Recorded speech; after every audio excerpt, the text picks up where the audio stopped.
Vamos a hablar un poco de qué son los mecanismos de violencia contra las mujeres. Yo les decía que la violencia es extremadamente frecuente en el mundo. Realmente cuando se miran las estadísticas a nivel global, los países desarrollados, por ejemplo Estados Unidos, tienen 25%, eso quiere decir una de cada 4 mujeres. Colombia está por encima de eso. Como les decía, afortunadamente la tendencia sí es a que disminuya, pero estamos hablando más o menos del 36% de prevalencia en la comunidad. Eso es realmente muy alto. Sí que la probabilidad que uno tiene de encontrar mujeres que son víctimas de violencia es muy alta. Sigamos, Pati. Entonces, es un afiche que tenemos diseñado en Afecto. Tenemos también bolsas para que uno las pueda llevar y las personas lo vean, y tenemos camisetas. Creo que hoy trajimos solo camisetas, pero si alguna quiere una de esas bolsas para llevar al mercado o para hacer un poco de activismo a favor de las hermanas, también lo pueden conseguir en Afecto. Sigue. Esta es Simone de Beauvoir, que fue una de las primeras feministas, la más importante. Dice: el opresor no sería tan fuerte si no tuviese cómplices entre los propios oprimidos. Entonces eso pasa porque desafortunadamente uno piensa que las víctimas van a llegar a la comisaría, o van a llegar a la fiscalía, o van a llegar a la policía, y la gente va a ser amable y va a responder de una manera adecuada frente a una víctima. La realidad no es esa. Me imagino que debe haber excepciones. Por supuesto, nosotros en Afecto vemos lo que no funciona, pero la realidad es que eso no es, y falta mucho entrenamiento en las comisarías para que se puedan hacer las cosas de una forma adecuada para las víctimas. ¿Sí? Entonces, lo primero que yo les diría es: a las mujeres no nos gusta el dolor, y a las mujeres no nos gusta que nos golpeen, ni nos peguen, ni nos maltraten, porque muchas veces uno oye que dice: no, es que a ella le gusta, es que se lo merece. Ustedes se recuerdan una representante de Antioquia que dijo, cuando el Bolillo Gómez golpeó, en la teoría una mujer, aparentemente el problema de él es que no era una mujer, sino que era un transvesti. Entonces, igual la violencia siempre debe ser condenada. Entonces dijo, algo habría hecho. Eso es lo que dicen, algo habría hecho, o cómo iba vestida, de todo ese tipo de cosas que tenemos que sacar de nuestro vocabulario. Entonces, a las mujeres no nos gusta el dolor. Yo trabajé muchos años en terapia de grupo con mujeres víctimas de violencia. Ninguna me dijo: doctora, es que a mí me gusta que me golpeen. Esas patologías, que las hay, la verdad es que eso no existe en lo que yo vi de violencia contra las mujeres. Lo que sí pasa es que las mujeres no saben cómo salir de ahí, o ellas tienen la esperanza y la fantasía de que si hacen o son suficientemente buenas, pues entonces el compañero va a cambiar, lo que casi nunca sucede. Sigamos. Estas son de un proyecto que también lo pueden consultar, que se llama Rompa el Silencio, como para mirar un poco esa doble vida que llevan estas mujeres de maquillarse, decir que se estrellaron contra la puerta, que se cayeron, todo con tal de no decir qué es lo que les están haciendo. Sigamos. Entonces, este es el último caso, lo puse acá porque este caso fue muy mediático.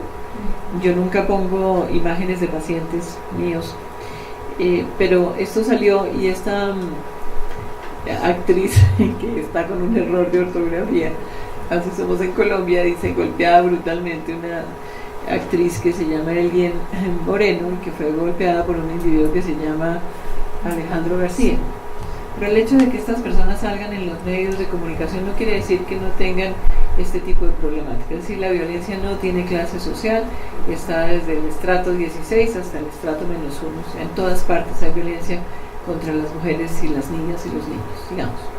Entonces, esto nos lo robamos de las indígenas centroamericanas, y todas tenemos un cartel, todas lo tenemos en Afecto, que dice: este cuerpo y esta alma son mías, no se tocan, no se violan, no se humillan y no se matan.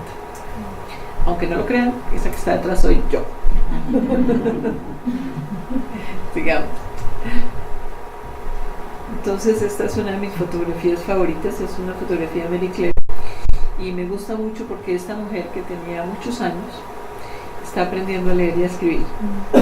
Y yo la pongo ahí porque yo creo que si nosotros pudiéramos reaprender que la violencia no es necesaria, que hay otras formas de funcionar en el mundo, como esta mujer a sus 80 y algo años está aprendiendo a leer y a escribir, pues si ella puede aprender, nosotros también podemos aprender que podemos vivir en un país que no tenga violencia, en comunidades menos violentas y donde no haya violencia contra las mujeres y los niños. Por eso no quiero decir que no hay violencia contra los hombres. Nadie me va a decir, doctora, ¿y los hombres? No sé, no tengo la menor idea, porque obviamente es un tema de investigación distinto. Con eso no quiero decir que la probabilidad de que a uno lo asesinen en Colombia no sea mucho más alta si uno es hombre que si es mujer. Es 18 a 1. Pero eso no quiere decir que no haya mucha más violencia doméstica contra las mujeres. Es decir, hacia afuera se matan muchos más hombres, hacia adentro se matan más mujeres, pero igual la probabilidad que un hombre tiene de que lo maten es mucho más alta. Pero nadie me va a preguntar por los hombres hoy, porque eso se lo vamos a dejar a Donny que lo investigue y que haga la ponencia de cómo es la violencia contra los hombres. Hoy vamos a hablar de la violencia contra las mujeres, sigamos. Entonces, tenemos cosas como la letra con sangre entra, cuando hoy en día sabemos que si uno se estresa aprende menos, y aprende menos porque tiene los niveles de las hormonas del estrés muy altos, y eso hace que uno no pueda aprender. No les explico el detalle de neurofisiología, pero pues ya es ciencia dura.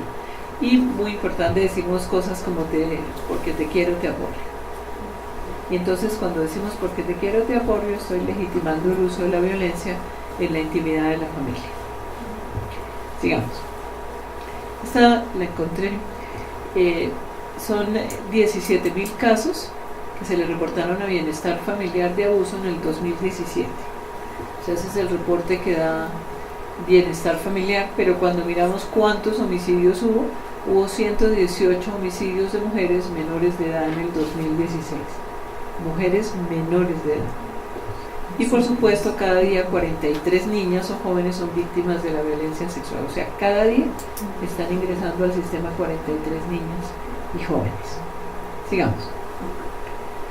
Bueno, y me gusta comenzar esto para que lo recuerden con los cuentos de hadas que son muy didácticos. La gente no se olvida de esto porque ustedes ya lo saben. Me imagino que todos y todas han leído Blancanieves. Bien, pues Blancanieves es la hija del rey y la reina en ese momento. Dicen que la reina deseaba mucho tener hijos y entonces estaba abordando en el castillo, en la ventana, y de pronto se distrae, se chuza el dedo y cae una gota de sangre en la nieve. Dicen que la reina pidió y dijo: qué bueno sería si Dios me concediese una hija con la piel tan blanca como la nieve, el pelo tan negro como el ébano de la ventana y los labios tan rojos como mi sangre. Dicen que Dios le concedió el deseo y tuvo una niña tal como ella la quería, que es Blancanieves. Pásame la siguiente. Pero la reina madre se muere, que es lo que normalmente pasa en la violencia, es decir, hay una parte de uno, que es la parte buena, que se muere, y aparece la madrastra, que es toda esa parte mala, frustrante, hostil hacia el otro. Pero ustedes entienden que es lo mismo, es el mismo personaje. Entonces la madrastra, el rey se casa con esta mujer tratando, dice el cuento, de darle una madre a Blancanieves. Pero la realidad es que esta es una mujer muy mala y que se miraba todos los días al espejo, y esto es tremendamente importante. En la violencia siempre hay narcisismo, es que no se ve al otro. Entonces se miraba todos los días al espejo y preguntaba: espejo de oro, espejo de luna, dime en este mundo quién es la más hermosa. Y el espejo le decía normalmente: tú eres la más hermosa. Pero un día el espejo, que dice la verdad, le dice: no, tú ya no. Ahora Blancanieves, que creció, es más hermosa que tú. Y entonces ella entra en algo que se conoce como desestabilización narcisística, porque entra a no tolerar que haya alguien mejor o más hermosa que ella. Y en ese momento surge toda la rabia. Pero ese fenómeno es común a las mujeres y es común a los niños y las niñas. El individuo, cuando comienza a agredir al niño, es porque el niño es distinto de lo que lo desea. La mujer es distinta de lo que ese hombre la desea. Ustedes entienden, no voy a hablar de parejas, digamos, distintas, pero esto podría aplicarse también a parejas diversas. Entonces, uno comienza a, digamos, a agredir al otro cuando el otro es algo distinto de lo que uno desea. ¿Lo entienden claramente? Lo estoy hablando muy técnico. ¿Está bien? Es decir, uno quiere que la mujer sea esbelta, que tenga el pelo rubio, que no envejezca, que no tenga las consecuencias de la maternidad y otras cosas que por supuesto todos tenemos. Y esto es bien interesante en la violencia, como hay cierto tipo de hombres que demandan de las mujeres que tienen que estar como maniquís todo el tiempo. Y esto es bien interesante en las novelas que muestran el narco y la reina de belleza, que es el estereotipo más o menos de la bella y la bestia. Pero este tipo de hombres demandan este tipo de cosas, de ahí la novela. ¿No es cierto? Demandan que sea perfecto. ¿Pero solo en la parte física o también en yo quisiera que ella fuera más... También en la parte psicológica. Es también en la parte psicológica. Pero lo que es importante aquí de entender es que todos tenemos un espejo. Es decir, todos queremos que la pareja o los hijos sean de una determinada manera. Todos tenemos ese espejo. Pero obviamente uno es tanto más adulto y más sano psicológicamente cuando uno tiene un rango de aceptación del otro ser humano más amplio. Pero estas personas tienen una visión muy de túnel de lo que debe ser el otro. Entonces, sigamos, Pati. Entonces, la violencia es crónica, es repetitiva y es intencional. O sea, la violencia no ocurre porque sí. La violencia tiene una intencionalidad. Y es crónica porque esto pasa múltiples veces. No es que Blancanieves sea boba, que es otro de los estereotipos que la gente dice. Los enanitos que reciben a Blancanieves, ustedes recuerdan entonces, la primera vez que la bruja trata de matar a Blancanieves es a través del cazador de la corte. Le dice, lleva a la princesa al bosque, la matas y me traes el corazón porque yo quiero saber que está muerta. Pero el cazador la ve demasiado hermosa y le dice, princesa, huya, porque la reina la quiere matar. Y mata un ciervo y le lleva el corazón del ciervo a la reina. Entonces Blancanieves sale corriendo despavorida en el bosque. Ustedes van a ver que en todos los cuentos de hadas el bosque significa la soledad y el abandono, la desprotección, como Hansel y Gretel en el bosque, por ejemplo. Entonces ella sale corriendo y finalmente está muy asustada, muy cansada y encuentra una casita y se mete a la casita. Y esa es la casita de los 7 enanitos. Entonces ellos la cogen, pero claro que obviamente lo primero que preguntan es si sabe cocinar. Entonces Blancanieves dice, pay de piña, puchero, y eso la salva. Y ustedes van a ver que muchas mujeres también se salvan porque saben hacer oficios domésticos. Entonces efectivamente ellos la protegen y le dicen, no puedes abrirle la puerta a la bruja, a la reina, porque es muy mala y va a venir. Pero Blancanieves obviamente abre la puerta. Y digo obviamente no porque Blancanieves sea boba. Lo que uno tiene que entender aquí, que es tremendamente importante, es que cuando Blancanieves le abre la puerta a su madre, se la está abriendo porque ella tiene la memoria de la madre que alguna vez la amó. Cuando una mujer vuelve con el abusador, no está volviendo porque sea boba o sea tonta, es porque ella tiene la memoria de los momentos en los cuales ese abusador fue bueno con ella. Y tiene la esperanza de que esta vez sí sea distinta. Que esta vez sea distinta. Uy, gracias.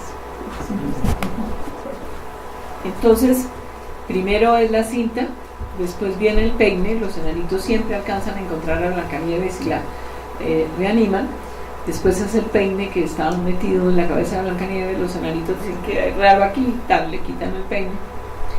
Y después, finalmente llega este ardid que es absolutamente magistral. Y es que la bruja envenena la mitad de la manzana y la otra mitad no. Entonces le dice, no te preocupes, yo me voy a comer un pedazo de la manzana para que tú sepas que no está envenenada. Pero claro, ella se come la que no está envenenada y le da a Blancanieves la que está envenenada. Piensen ustedes la simbología tan maravillosa que tiene eso con relación al abuso sexual. Es decir, la sexualidad es conveniente, es buena, es gratificante para las personas adultas, pero es tóxica para los niños. Sigamos. Entonces aquí están los enanitos. Yo siempre les digo que uno de los enanitos es la fiscalía, el otro enanito es el ICF, el otro enanito es el sistema de salud, uno debe ser el que más duerme, es el de las comisarías. Pero lo cierto es que todos somos insuficientes frente a la problemática de la violencia contra las mujeres y los niños. Estamos siendo unos enanos con relación a las necesidades de las víctimas, mujeres y niñas. ¿Sí? Aquí está Blancanieves muerta y los enanitos dicen que está demasiado hermosa y que la van a poner en una urna de cristal y la dejan como si estuviera en un sueño, hasta que llega, pásame la siguiente, el príncipe azul, que la despierta con un beso de amor. Los príncipes azules no existen, pero lo que sí necesitamos es mucho más amor en el mundo, en las relaciones de las parejas, digamos. Entonces, una cosa tremendamente importante, porque nuestro quehacer más importante en afecto siempre son los niños, es que si las mujeres no están protegidas, los niños tampoco. Si las mujeres no están protegidas, los niños tampoco. Es decir, si yo tengo una mujer que tiene una pareja y tiene 3 niños que presencian cómo la golpean, cómo la agreden, cómo la violan a veces, pues claro que esos niños no están protegidos. Hoy en día sabemos que esos niños que están presenciando el abuso sobre la madre tienen una serie de alteraciones también en la neurofisiología gravísimas. Si alguno tiene interés en ver esto y ver lo que le pasa a los niños cuando ven violencia entre los padres, les podemos mandar un video muy bueno que nos mostró el fiscal que vino al Congreso el año pasado. Entonces, porque es muy importante entender que no hay una sola víctima, hay varias víctimas. Si yo les pregunto a ustedes, hagan la fantasía de que ustedes ahora, los que tengan viva a su mamá, van a la casa de su mamá y la encuentran en un rincón, acurrucada, la nariz reventada, la boca sangrando, llorando. ¿Qué siente un niño cuando ve eso? ¿Qué sentiría uno de nosotros si encuentra a su mamá así? Yo creo que eso le saca las peores partes a cualquier ser humano. De manera que, y esto es una problemática gravísima, muchos de los adolescentes que matan al padre o al padrastro lo matan por esa razón, solo que no prevenimos llegar a esa situación. Sigamos. Esto es importante para que no se me olvide decir que esto no respeta clases sociales. Les puedo mostrar todo tipo de ejemplos de mujeres de clases altas, profesionales, a veces ella con más capacidad económica que el hombre, y aún así agreden, la violan, a veces dolorosamente la matan. Sigamos. Esto es una fotografía que no es colombiana, es de África, de lo que pasa con las mujeres en la guerra. Ustedes saben que Colombia tiene un horror de 280.000 muertos en el conflicto armado. Ese es el registro de 80.000 desaparecidos. Entre otras curiosidades, si no conocen la exposición que hay de Jesús colorado en el claustro de San Agustín, vayan a ver. Es el mínimo de homenaje que uno le tiene que hacer a las víctimas del conflicto armado en Colombia. Está al lado de la presidencia. Ahí está el museo, que es de la Universidad Nacional, donde está este fotógrafo realmente extraordinario, que se ha pasado la vida registrando lo que ha sido la guerra, no la guerra aquí en la ciudad, no voy a decir la guerra de aquí, pero de nuestros campesinos y nuestras personas que pusieron todos los muertos. Las personas generalmente más pobres son las que ponen los muertos. Entonces, ¿cuántos policías habrán matado en el conflicto armado? Para que ahora nos vengan a decir que no hubo conflicto. Él se llama Jesús Abad Colorado, y la exposición es extraordinaria y está, como les digo, gratis, además. De verdad que vale la pena, y es como uno rendirle un homenaje a las víctimas.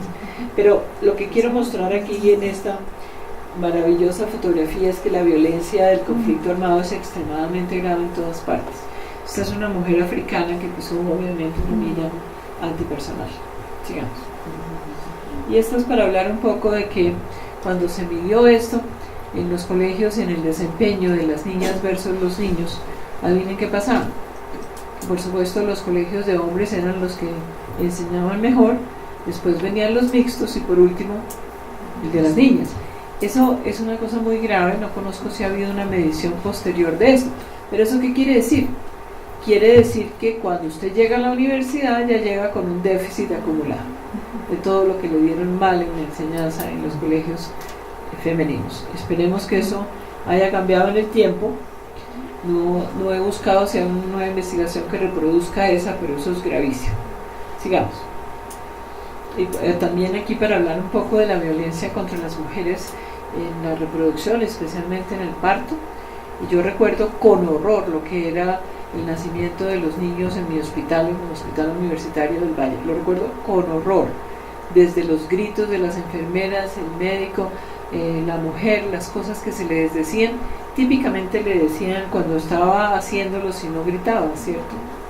Como una referencia todavía a lo bíblico de parirás con dolor. Y eso era antes que metaran los anestésicos. Y afortunadamente ya no estamos pues en la selva para parir los hijos con dolor, ¿no es cierto? De manera que es una cosa muy complicada lo que está debajo de eso, y es tan complicado que el país tiene una ley para prevenir la violencia obstétrica. Pero esto es un fenómeno realmente que nosotros las mujeres no hemos hecho suficiente activismo de esto. O sea, eso debería estar absolutamente prohibido, y maltratar a una mujer en una condición tan vulnerable cuando está pariendo un hijo, yo creo que realmente es un delito atroz. Sigamos. Entonces, la violencia tiene muchas causas. Uno diría que hay una dinámica intrapsíquica de la violencia, hay una dinámica que podríamos llamar intrafamiliar, pero también hay cosas que vienen desde la cultura y desde la sociedad. Es decir, tenemos distintos niveles de dinámicas. Y la violencia obviamente puede ser física, sexual o psicológica. La violencia puede ser física, yo golpeo, yo pateo, yo rompo huesos, yo fracturo cráneo, yo quemo, pero también puede ser sexual, es decir, yo abuso, yo violo, y algunas formas de violencia que son muy difíciles, y para las víctimas hablar las formas de violencia, por ejemplo, obligar a la mujer a tener una serie de prácticas sexuales con las cuales la mujer no está de acuerdo, no quiere tener. Y esto literalmente se vuelve una situación tremendamente abusiva y violenta.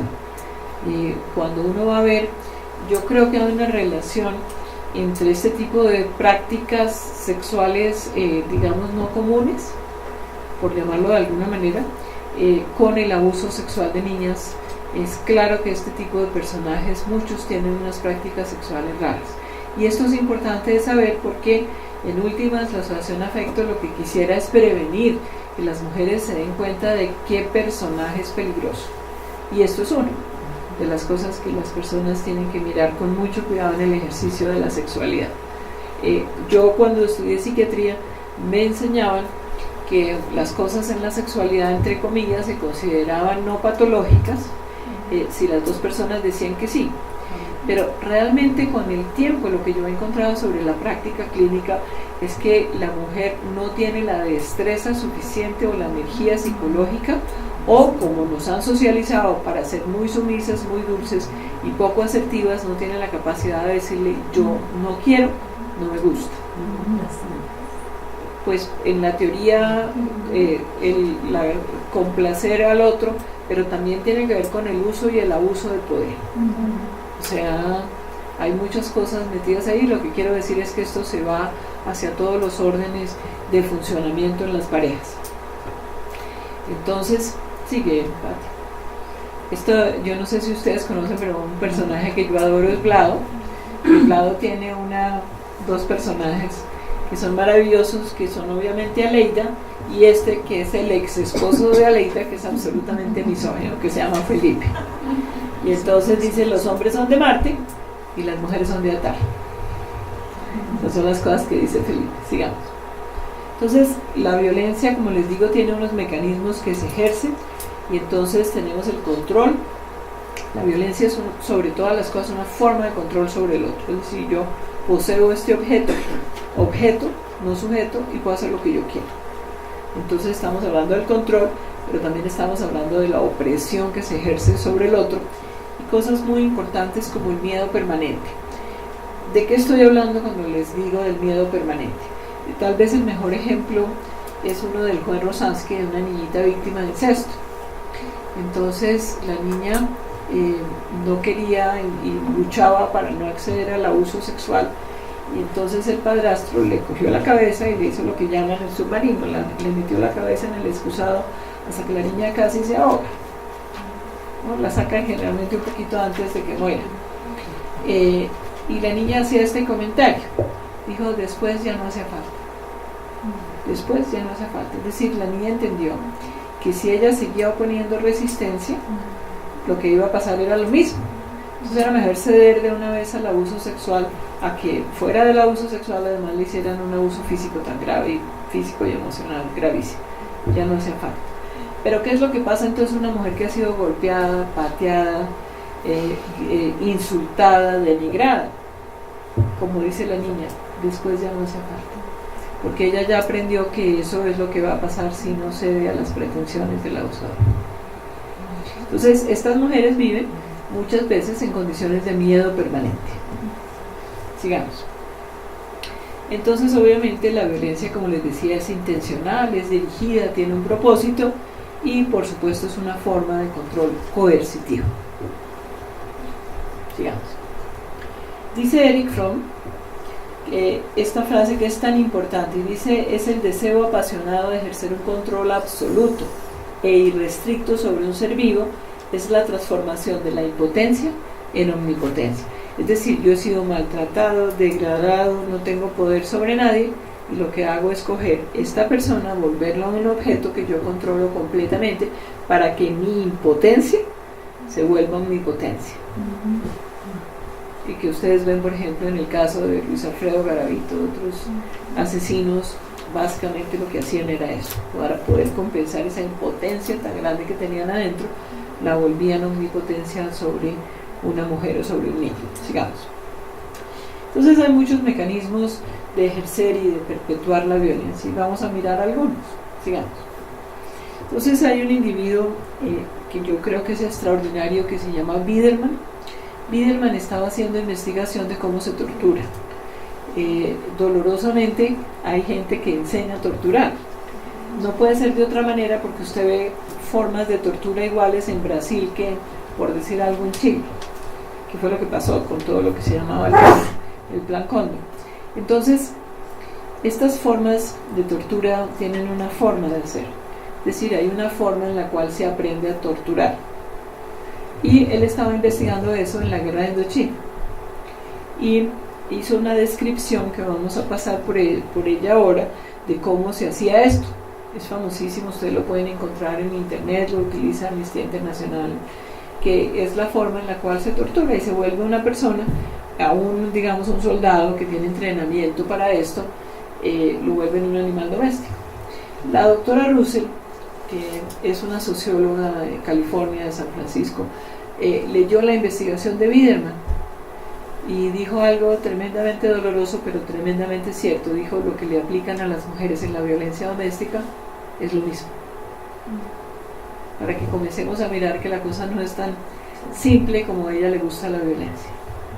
Entonces, una de las cosas que se utilizan es la debilidad inducida. Es decir, yo logro que la mujer entienda y piense que ella es mucho más débil que yo, y en realidad lo cierto es que la mayoría de los hombres son más fuertes que la mayoría de las mujeres, salvo que la mujer haya hecho ejercicio físico desde niña y otras cosas. La mayoría de los hombres son más fuertes que nosotros, porque esa es la genética de la especie humana. Sigamos. Entonces se le demuestra a la mujer eso, pero además de eso entonces se utiliza la fuerza física. Y si ustedes, no tenemos muchos hombres aquí, pero podríamos ensayar a hacer un pulso con un hombre a ver cuál le gana a dormir. ¿Hacemos un ensayo? Entonces, ustedes me creen.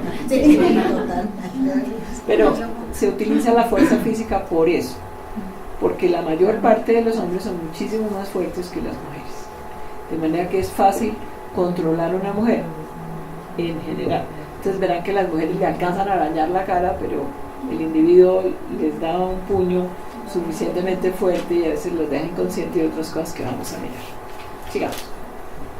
Entonces, obviamente las víctimas en general son vulnerables y están indefensas. Es decir, cuanto más vulnerable la persona, más fácil es que surja la violencia. Y por supuesto, cuando hablamos de la indefensión, hablamos del trabajo pionero de Martin Seligman, que comenzó a investigar con eso. Ya no se puede hacer, afortunadamente las sociedades protectoras de animales no permiten que se haga eso, pero él estaba haciendo investigación completamente conductista, y el experimento que él estaba haciendo con los perros en su laboratorio era que les daba lo que se conoce como una descarga inescapable. Es decir, al animal se le daba una descarga eléctrica, no importa lo que el animal hiciera. Y la segunda fase del experimento era, después de haber hecho esto, que los perros aprendieran, dándole una patada a una puerta de vaivén, a escapar de ahí. Lo interesante de toda la investigación de Seligman es que había un grupo de perros que ya no aprendían. Lo único que hacían esos perritos era sentarse y llorar, gemir y llorar como una persona deprimida. Mi amigo, que en paz descanse, Luis Eduardo Yepes, decía que realmente nadie le ha medido los neurotransmisores al cerebro de esos perros, y eso es cierto hoy en día. Es decir, las mujeres maltratadas que han sufrido descargas inescapables de dolor tienen alteraciones obviamente de neurotransmisores. Entonces, ¿eso qué quiere decir? Que las víctimas están en una condición de indefensión, por eso no pueden salir por sí mismas la mayoría de las veces de la violencia doméstica. Sigamos. Entonces, otra de las cosas, y ustedes van a entender que en la iglesia ustedes pueden hacer un trabajo enorme con esto. La mayor parte de los victimarios, tanto de los niños como de las mujeres, rompen la red psicosocial. Entonces, cualquier persona que va a ayudar a esa mujer, no, es que tu hermana es una puta, no, tu mamá es terrible, tu amigo fulano, no, ese tipo es terrible, ese lo que quiere es acostarse contigo, etc. Perdónenme la crudeza del lenguaje, pero eso es lo que ellos dicen. Pero eso no se hace al azar, eso se hace porque eso tiene un propósito, que es destruir la red psicosocial de la persona. Entonces, estas mujeres no tienen amigos, no pueden hablar con su hermana, no pueden hablar con sus amigas. No hablemos de los psiquiatras, que somos el enemigo número uno de estos individuos. El enemigo número uno es un buen terapeuta que le enseña a la mujer este tipo de cosas. Sigamos. Esto es un libro que se llama Sobrevivientes, de mujeres víctimas de incesto. Se tomaron fotos y ponen poemas, y pues a mí me gustan estas fotos mucho porque muestran pues el trabajo terapéutico maravilloso con estas sobrevivientes. Sigamos. Muchos de estos mecanismos tienen que ver con descalificación y degradación. Descalificar.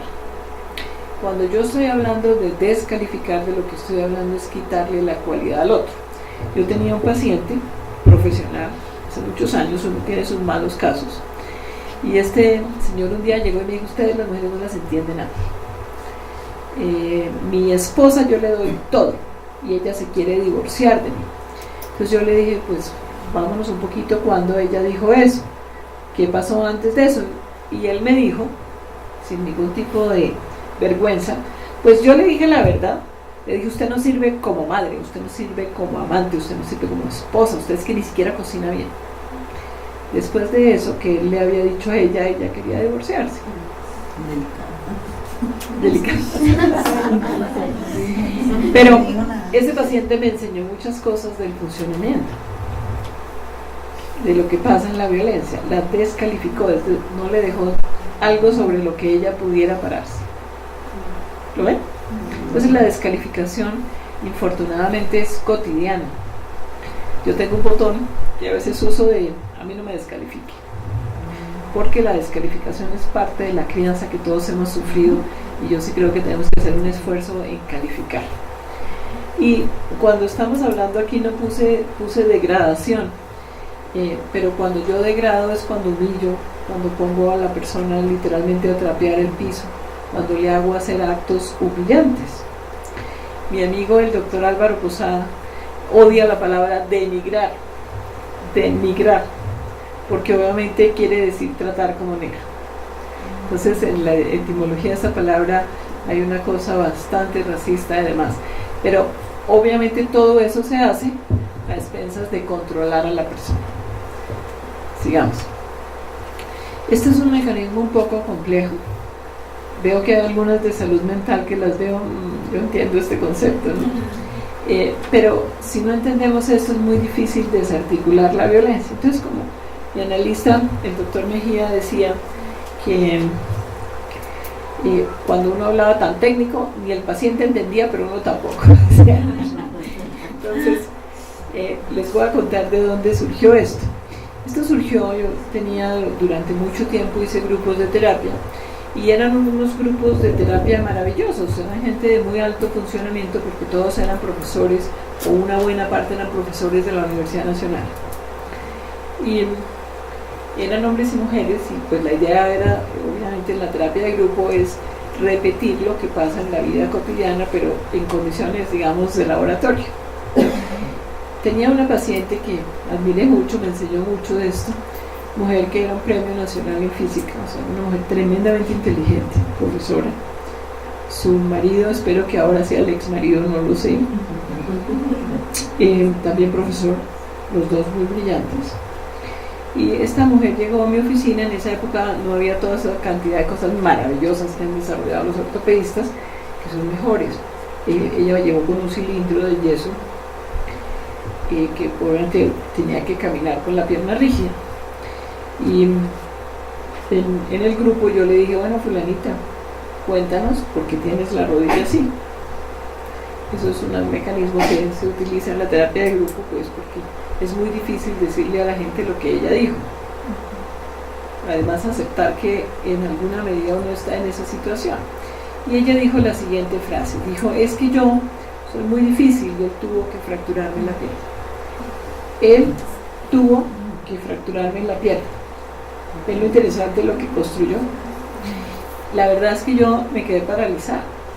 Yo no lograba entender cómo una mujer con este nivel de inteligencia decía que ella era la responsable de que el otro, él le rompió literalmente los ligamentos de la rodilla, que son los más fuertes después de los maceteros. Entonces yo me quedé pensando un tiempo, y llevo pensándolo varios años, por no decir 30 años. Y entonces yo dije, aquí está operando un mecanismo muy complejo.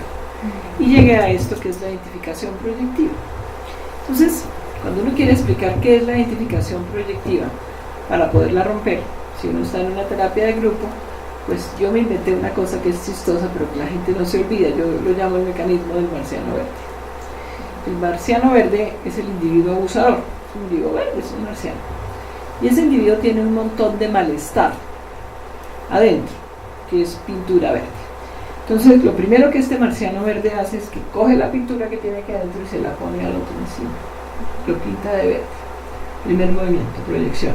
Pero el segundo es que le pone un espejo y le dice, ¿se dan cuenta? El marciano verde es usted. Eso produce un efecto gravísimo en las víctimas y es que se paralizan. Porque dicen, la culpable soy yo, como dijo mi paciente. Él tuvo que fracturar. Porque yo no hice lo que él quería. ¿Me entienden la metáfora?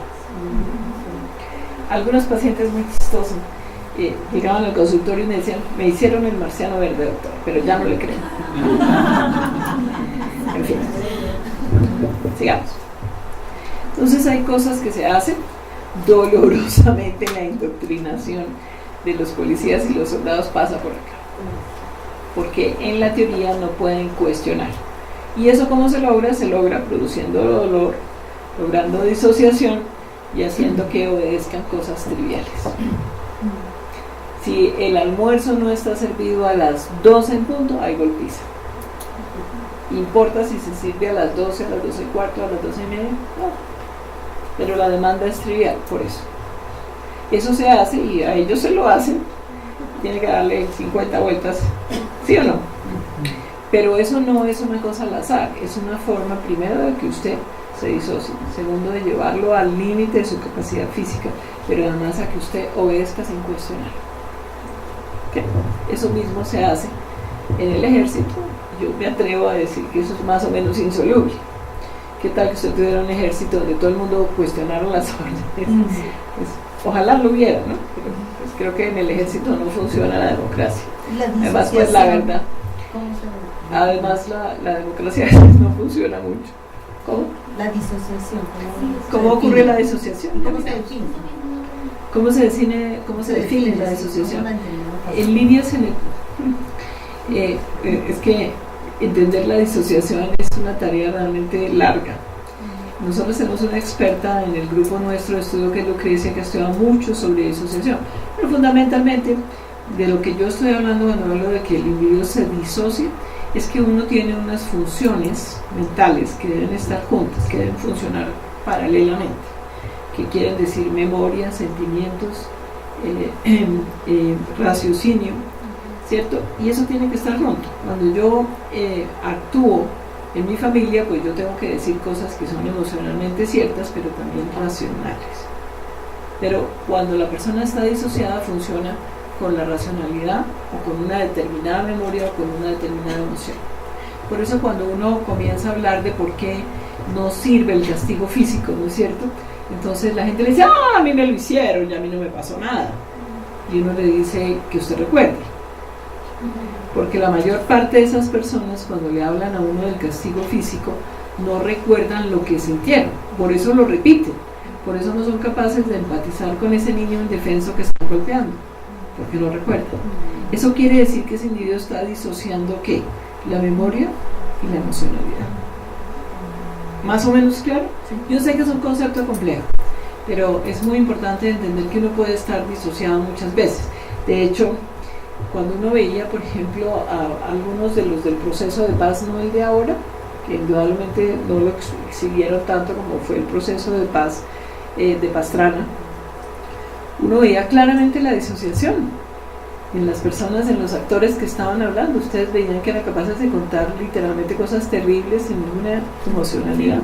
Eso se llama disociación. Usted entiende que la experiencia va por un lado y la emocionalidad correspondiente a esa experiencia no está ahí. ¿Ok? ¿Más o menos? Sí. Listo. No es fácil a veces de ver, pero eventualmente uno comienza a, entre comillas, pillárselo en los pacientes. Cuando mis pacientes en la terapia de grupo se reían como, ¡ah, ja, ja, mi papá me pegaba mucho! Entonces yo les prohibía reírse de eso, a él y al grupo. Porque nosotros nos reímos de cosas dolorosas y eso no debe ser. ¿Sí lo ven? A veces hay cosas tremendamente dolorosas que la gente cuenta riéndose. Aquí no, en el contexto terapéutico tú no te ríes de esa experiencia porque no me parece chistoso. ¿Lo ven? Y hablando un poco de los chistes disociativos, ¿no? Entonces se habla, por ejemplo, ustedes conocen todos un periodista de la radio que habla de su esposa de la fiera. ¿Sí lo han oído? Gustavo Gómez. Dice, nadie me está grabando. Entonces, pero él lo dice públicamente, por eso lo digo públicamente. ¿Cierto? ¿Ustedes qué creen que siente esa mujer que está en la casa? ¿No les parece que es gracioso? No es nada gracioso. Si realmente usted cree que ella es una fiera, ¿qué hace ahí? ¿O usted qué hizo para ponerla así? ¿Me siguen a dónde voy con la disociativa? Entonces uno tiene que aprender, y eso sí les digo, de pronto trato de indoctrinarlas, de no se rían de los chistes sobre las mujeres. Chistes que uno no reflexiona, ¿no? Y entonces cuentan una serie de cosas terribles hacia nosotras las mujeres. Uno dice, ¿qué le parece gracioso eso? ¿Es cierto? Chistes, por ejemplo, que incitan a la violación. Cuando una mujer dice que no, es que tal vez. Cuando una mujer dice tal vez, es que sí. Y cuando una mujer dice que sí, es que ya. ¿Lo han oído? Sí, puede ser, no sé. Pero ese tipo de cosas quiere decir que nosotras las mujeres, cuando decimos no quiero tener sexo con usted, no estamos diciendo lo que realmente sentimos. Entonces yo sí creo que nosotras mujeres no tenemos por qué reírnos de ese tipo de cosas. Sigamos. Yo pongo aquí cosas de Picasso. ¿Y por qué pongo Picasso? Primero porque Picasso era bastante misógino. No quiero con esto decir que no era un pintor extraordinario, pero ustedes van a ver lo que él era capaz de hacerle a la figura femenina, cómo la va fragmentando. Sigamos. Obviamente, ¿de qué se trata? Pues de hacer distorsiones de la realidad subjetiva de la mujer que está siendo víctima de violencia. Y eso mismo se hace con las personas que se torturan. Sigamos. ¿Ven lo que hizo aquí con la figura femenina? ¿Lo ven? ¿Cómo fragmenta la figura y la pone en desorden? Sigamos. Obviamente hay una ausencia de inhibidores externos. Por eso hay que romper la red psicosocial. Por eso si el policía acude es el enemigo. Por eso si va donde el defensor de familia es el enemigo. Por eso no las llevan allá, por eso no las dejan entrar. Por eso no los dejan que busquen ayuda, porque eso se vuelve un inhibidor externo. La violencia necesita que no haya inhibidores externos para que pueda operar. Sigamos. Y por supuesto ya les había hablado de demostraciones de fuerza física. Sigue. Esta es una chica, es una fotografía de medicina legal. Ustedes ven cuántas veces la golpearon. Yo sé que esta mujer fue golpeada por muchas razones. Ella no se cayó sobre una mesa. Y la razón por la que la sé es porque aquí no está roto el puente de la nariz. Si ella se hubiera caído sobre la mesa, cosa que puede pasar, estaría roto acá. Y hay otras muchas cosas que uno puede ver, pero ustedes ven que esto se rompió contra los dientes. Aquí hay muchas señales evidentes, ¿no es cierto? Esto es gravísimo, y es gravísimo porque esto rompe acá a veces el piso de la órbita y puede dejar a la persona ciega. Entonces hay muchas cosas que pasan que tenemos que aprender a ver en los hospitales también, digamos. De manera que es bien importante saber que la persona siempre más sospechosa de asesinar a una mujer es el compañero o excompañero. Esto es así universalmente. Sigamos. Aquí lo tengo. Miren lo que pasa, el 50% de los casos es el compañero de la mujer asesinada. La policía lo sabe, la fiscalía lo sabe. Cuando empiezan a investigar, siempre investigan por quién era la relación más cercana con esa persona, con esa mujer. Sigamos. Obviamente se utilizan todo tipo de amenazas: te voy a quitar los hijos, es la favorita, no te voy a dar para el mercado, te voy a matar, voy a matar a tu mamá, a veces inclusive voy a matar a tu mascota. Pero generalmente la más que uno utiliza o que uno ha oído utilizar más es: te voy a quitar los hijos. Como la mujer le ha pasado otra cosa que vamos a ver acá, que es, tiene una, no sé si está después, pero hay una deprivación sensorial, se monopoliza la atención. Entonces la mujer no ve sino al abusador. Hay una imagen muy dolorosa en el libro de Oriana Fallaci que se llama Un hombre, no sé si lo conocen. Ella en ese libro que es sobre su compañero, que era un revolucionario que quería acabar con la dictadura en Grecia. A él le hace un atentado al tirano y lo coge. Entonces lo mete en una prisión y lo tortura. Y lo único que él podía ver ahí era el abusador, el torturador. Y eso se hace de una manera intencional para que la persona crea que el mundo, lo único que existe es el torturador. Un día se mete un escarabajo a la celda de este prisionero y él comienza a hablar con el escarabajo y lo vuelve su amigo. En un determinado momento el torturador se da cuenta de que él está hablando con el escarabajo y ¿qué hace? Por supuesto. Pero esto es lo que le pasa a estas mujeres. Muchas veces lo único que realmente ven es el abusador. Por eso ellas siempre llegan al consultorio pensando que este individuo va a poder hacer lo que dice que va a hacer, lo que no siempre es verdad. A veces es cierto, pero la mayoría de las veces yo creo que sí hay corrupción en el sistema, todo ese tipo de cosas, pero alguien cuerdo y alguien ético hay en el sistema y hay que dar y dar hasta que uno lo encuentre. Entonces también hay deprivación del dinero, por supuesto, de la actividad social y de la actividad sexual. Si no hago esto, no te doy esto, no puedes salir, deprivan a estas mujeres de todo tipo de estímulos adicionales a él mismo. Sigamos. Los pintores pues nos han antecedido en mostrar los fenómenos. Ustedes ven la diferencia entre Picasso y él. Sigamos. Dice Felipe: el hecho de que seamos superiores no justifica que ellas nos tilden de arrogantes. Dice Felipe. Un día en una reunión le pregunté a Blanco y dije: ¿usted por qué sabe tanto de las mujeres? Porque el único defecto que Aleida tiene es que la hace un hombre. Entonces le dije: ¿usted por qué sabe tanto de las mujeres? No, es que mis mejores amigas siempre, pues mis mejores amigos siempre son mujeres. Yo hablo mucho con las mujeres. Y efectivamente hablo mucho con las mujeres porque saben mucho de este tipo de fenómenos. Sigamos. La indulgencia esporádica hace relación a que entonces de vez en cuando le dan algo. Hoy sí le voy a comprar al mercado, en el caso del narco y la reina de belleza, hoy te doy el diamante. Y entonces la mujer dice, ven, él no es tan malo. Pero además, ¿qué le dicen los demás? Mira lo que te dio, él no es tan malo. Entonces tienen actos de indulgencia esporádica. ¿Por qué será que los tipos son tan inteligentes para hacerse los brutos? Sigamos. Esto era lo que estaba hablando antes de monopolizar la atención. Es decir, lo único que la persona ve es el abusador. Por eso termina pensando que el abusador es la realidad. Sigamos. Hay algo que también es difícil de explicar, que son las disonancias cognitivas. Cuando estamos hablando de las disonancias cognitivas, estamos hablando de que yo tengo una cognición, es decir, algo, conocimiento que está entrando a mi cabeza, pero hay dos en sentidos contrarios. Dolorosamente la mente siempre toma la más benigna, automáticamente. Entonces estos individuos tienen cosas muy malas, pero la mujer recuerda son muy buenas. Nosotros vivimos en afecto una cosa terrible, que fue que una persona de confianza nos robó en afecto y hacía una serie de cosas difíciles, ¿no? Y uno sí decía, tan raro esto, pero uno inmediatamente se iba a la cognición positiva de no, esta persona es buena, esta persona es que debieron darle dinero el novio, en fin. Por eso no nos dimos cuenta, porque uno se va automáticamente a lo benigno. Esto es tremendamente importante de entender, de por qué la mujer no se va.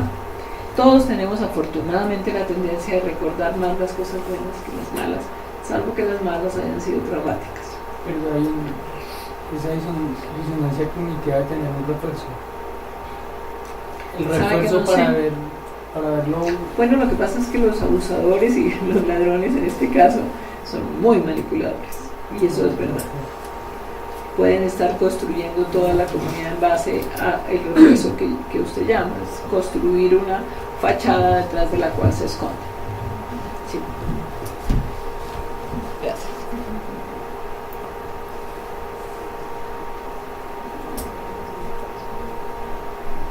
Gracias. Bueno, ¿dónde vamos? Sigamos acá. Esto es más o menos claro. Ese es un concepto tremendamente importante.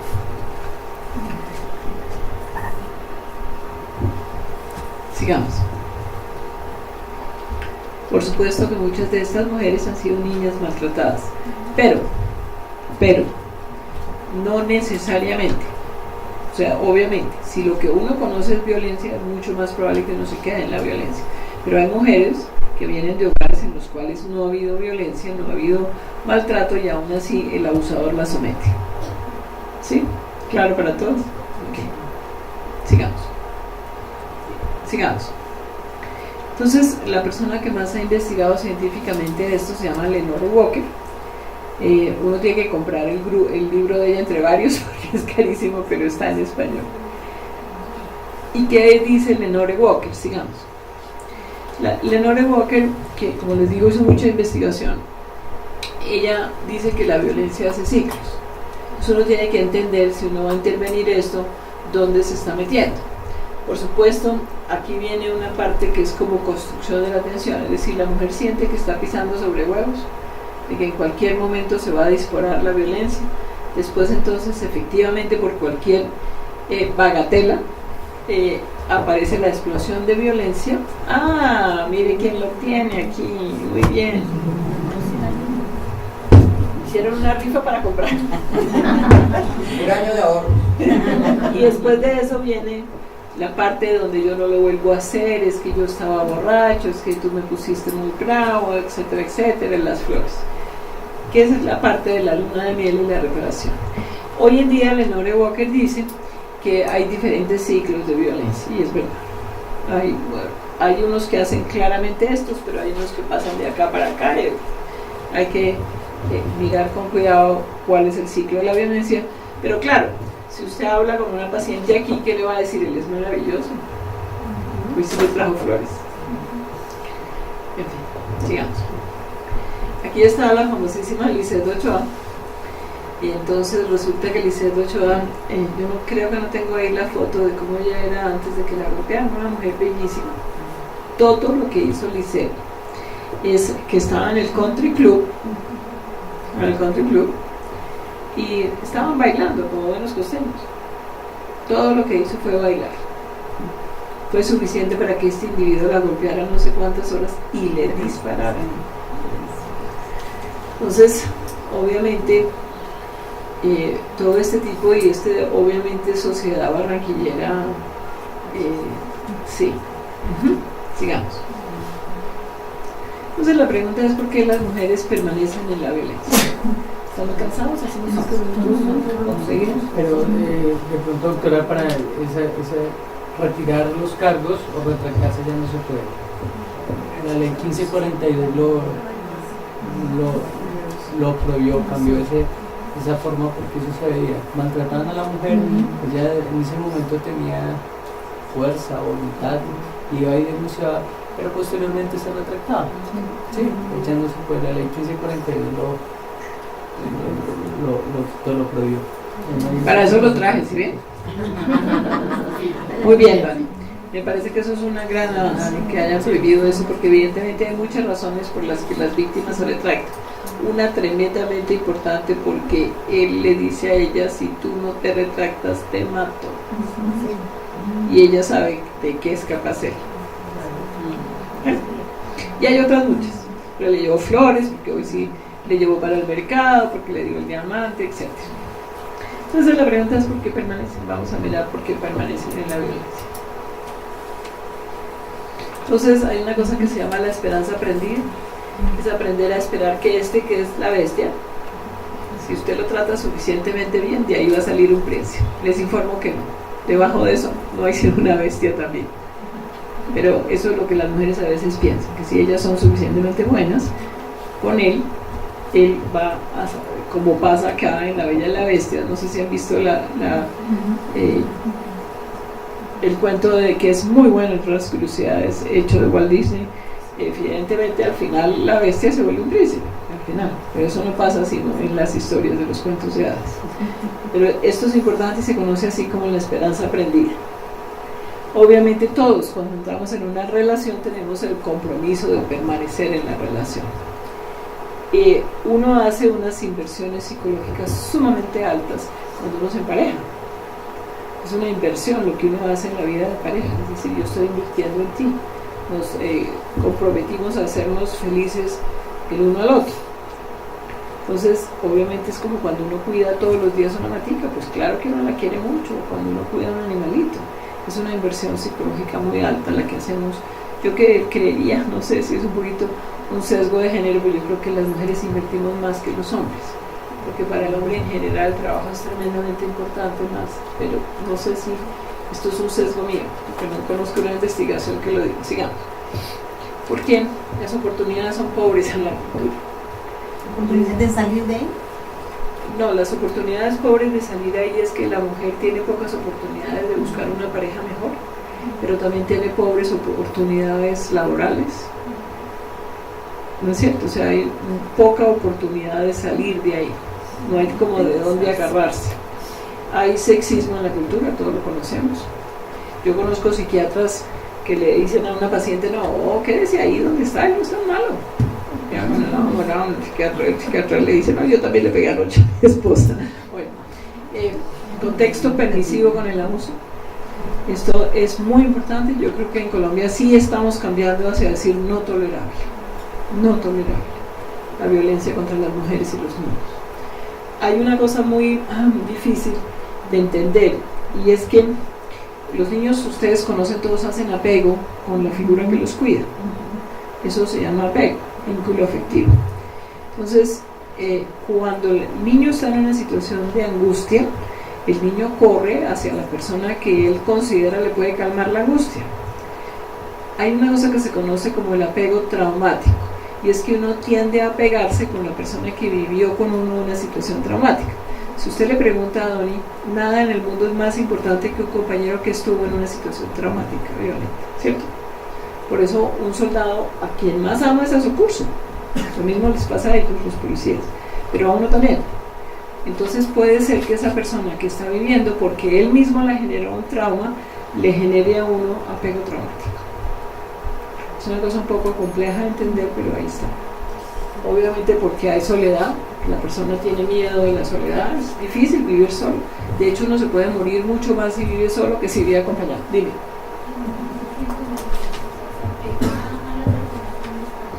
Sí, pero es una cosa casi biológicamente determinada, que se ve en las situaciones altamente traumáticas, uno se apega a la persona que está al lado. Y como aquí el que genera el trauma es el mismo abusador. Pero es diferente al síndrome que se me olvidó ahorita, del que se enamora del secuestrador. Es parecido. Y diferente a la el codependencia. síndrome de Estocolmo. Y diferente Patricia diferente a la codependencia emocional. Sí, de la codependencia sí es distinto. Pero Porque no hay un trauma de por medio. Sí, de lo que llaman el síndrome de Estocolmo sí es muy parecido. Es eso. Muy bien. Todo religioso también se da mucho eso cuando la persona está en una relación de apego con su pastor y la sostiene durante muchos años. Para construirla por esa divinización de la imagen religiosa es un trauma de apego total, totalmente democrático. Okay. Hay que leer un poco sobre... Muy bien, gracias. Fíjense que ahí también se da, claro. Hay pastores y sacerdotes que abusan de niños, de mujeres y se demoran yo no sé cuánto tiempo en que alguien haga algo. Tiene que ver con esto también. Obviamente porque hay que hacer un duelo muy grave de la pérdida de la relación. Pues yo creo que todos los que hemos pasado por una separación sabemos eso, que es tremendamente traumático. Obviamente hay cosas que se conocen como el conflicto de atracción-evitación. Y la atracción-evitación es que yo tengo atracción hacia algo, pero también lo quiero evitar. ¿Dónde me quedo? En la mitad, me paralizo. ¿Sí me explico? Es como si usted tiene una bolita acá y usted le pone un chorro de aire por acá y por acá, se queda en la mitad. Entonces a veces cuando tenemos atracción pero evitación también por alguien nos quedamos en la mitad. Sigamos. Entonces yo sí quiero decirles que el sistema de protección es inexistente. En Bogotá había, creo que ha mejorado algo, varias casas refugio, y eso pues que en Bogotá hay, no nos imaginamos en Timbiquí que pase, ¿no es cierto? Pero evidentemente tenemos que tener un sistema de protección que ayude a las mujeres mientras logran entender qué es lo que les pasa, a las mujeres y a sus hijos. Pero yo les quiero decir que a mí me parece que como sistema es inexistente. Sigamos. Miren este casito. Durmió con el cadáver 3 días. La Dijín de la policía, pobrecito el que le tocó esto, capturó ayer en esta ciudad a Carlos Andrés Varela Becerra, quien había dado muerte a su novia y la había escondido su cadáver debajo de la cama durante 3 días. Varela Becerra mató a Paola Andrea Reyes, de 18 años, observe la diferencia de edad, en julio del año pasado en Cali. La pareja había pasado la noche anterior en un motel y en la mañana los novios se trasladaron a la casa materna de Carlos Andrés, donde él la agredió hasta asfixiarla y luego escondió su cadáver debajo de la cama. No dice qué edad tenía. 34 de 18. No, y mírenle la cara. Es un hombre mucho mayor de 18 años. Aquí quiero hacer un paréntesis para decirles, el estrangulamiento en las mujeres es tremendamente, en los hombres y en todas las personas es tremendamente peligroso. Estrangulamiento, es decir, aquí. Porque usted está ocluyendo la circulación y la vía aérea. Cuando una persona la estrangulan más de 6 segundos, 1, 2, 3, 4, 5, 6, ya. Queda inconsciente. Cuando a un niño le pisan Lo mismo. Es peligrosísimo. Acuérdense que las estructuras acá del cuello todas son muy delicadas. Entonces, esto es importante de saberlo porque lo que pasa con la mujer es que la mujer dice, estábamos peleando, él me cogió del cuello y yo no recuerdo más. Y no recuerdo más es porque estuvo inconsciente. A veces tiene pérdida del control de esfínteres, pero estábamos en la cocina y aparecía en la cama. Pero entonces cuando esa mujer llega al juzgado, ¿qué le dicen? Que la historia es inconsistente. ¿Ok? Entonces es muy importante, las mujeres deben ser hospitalizadas.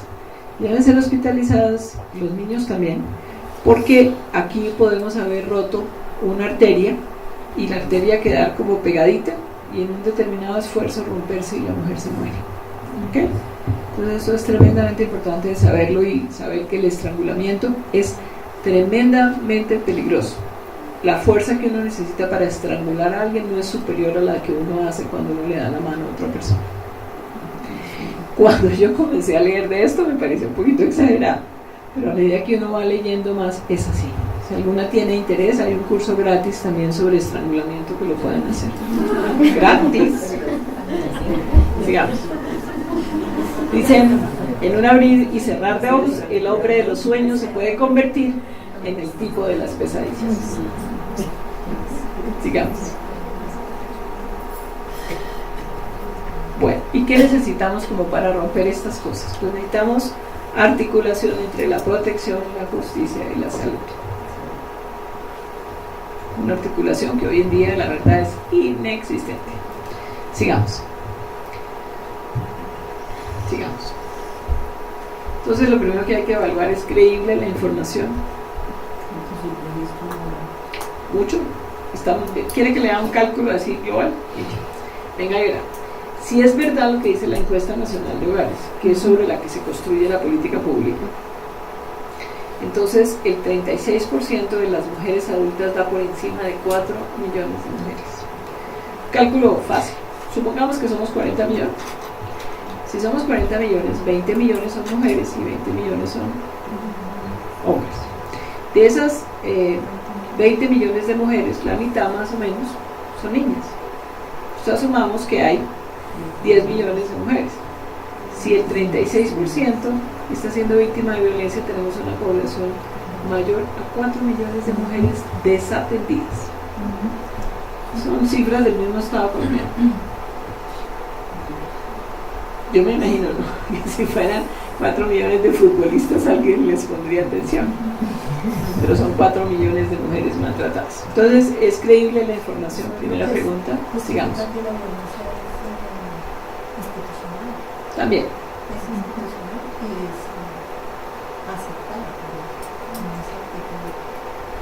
Pues yo no estoy muy segura de cómo es la cosa o qué es lo que pasa, pero uno literalmente no entiende qué es lo que hace. Yo no sé. Es que a veces cuando uno dice que la violencia es estructural, casi que está hablando desde el victimario, porque las víctimas no creen lo mismo. Las víctimas sí sufren, las víctimas sí saben. Entonces, yo no sé. La verdad, para ser honesta, yo no sé qué es todo lo que pasa, pero sí sé que la atención es muy deficiente.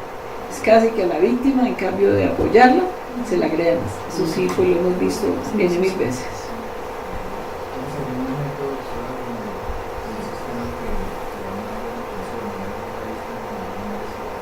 Varios, indudablemente, yo conozco el centro que se llama Intervención de la Violencia Doméstica de San Diego. Es un sitio donde están todos los actores que deben estar, es decir, hay terapia individual, hay terapia de grupo, hay abogados para defender a las víctimas, hay médicos, pero además hay una cosa que a mí me parece maravillosa, es que tienen una boutique. Y en esa boutique la mujer puede ir y pues obviamente se lo dan, puede comprarse el mejor sastre que quiera, hasta el colgandejo que se va a poner, ¿para qué? Para que se pueda presentar bien en la corte. Entonces lo hay, los modelos teóricos están ahí. El problema es que aquí no hay política pública de verdad. Eso es una bicicleta estática, lo que la gente dice que va a hacer, pero no hace. Doctora, lo que pasa es que aquí pasa un fenómeno. Considero un fenómeno legal y esa es la conclusión a la que yo he llegado. ¿Todos lo están oyendo? ¿O le paso el micrófono? A ver, es un fenómeno legal.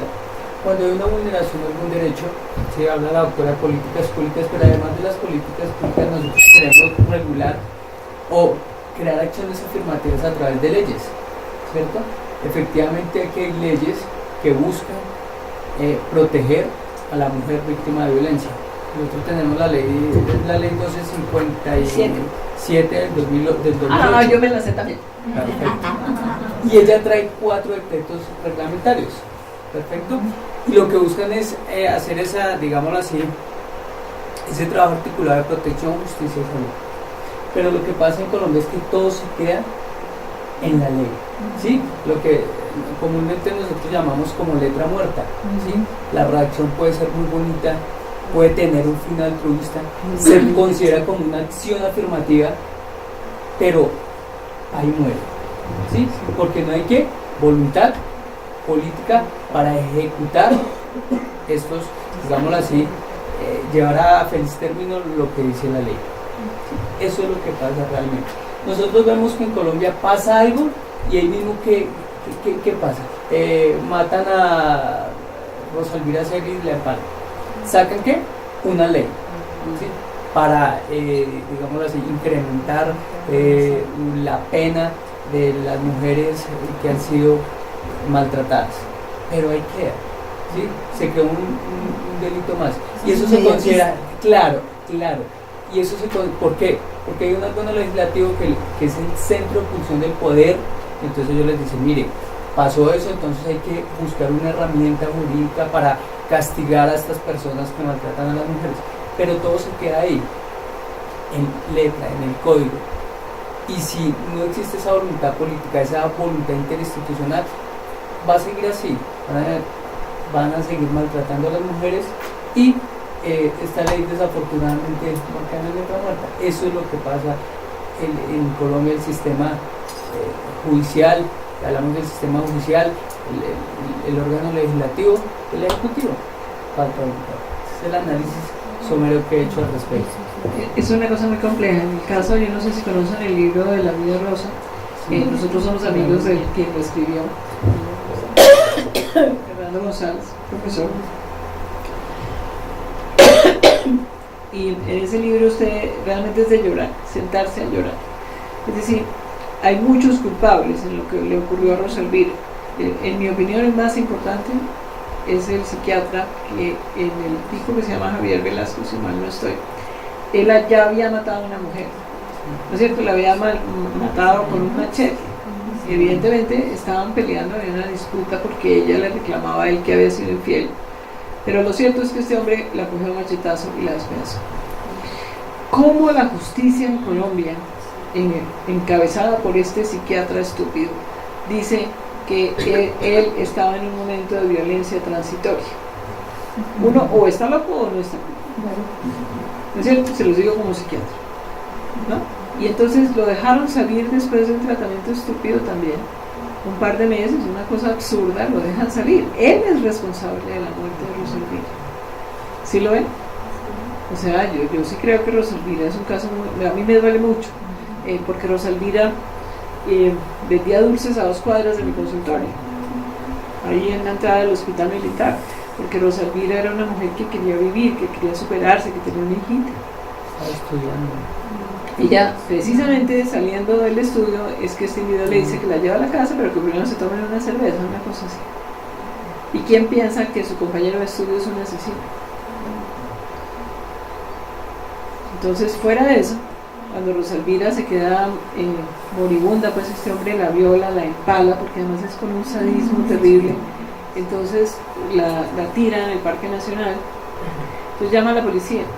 Finalmente es muy doloroso oírla diciéndole, señora agente, yo creo que el policía no es que no quisiera atenderla, es que realmente era tan absurdo todo que yo creo que no creía, hasta que uno entiende que realmente es muy grave y entonces le dice, dígame qué está viendo. Entonces el tipo comienza a pensar que puede ser el Parque Nacional y le dice, oye, agua, y ella le dice que sí, y ahí vuelve a perder conciencia, pero este individuo la encuentra. O sea, el que le contestó el teléfono finalmente la policía la encuentra. ¿Cómo es posible que la ambulancia, estando en el Parque Nacional, la lleva al Hospital Santa Clara? A mí no me digan que eso es porque sí, eso es corrupción, ¿cierto? Alguien le está dando una propina a la ambulancia por llevar a los pacientes a ese sitio y no a otro.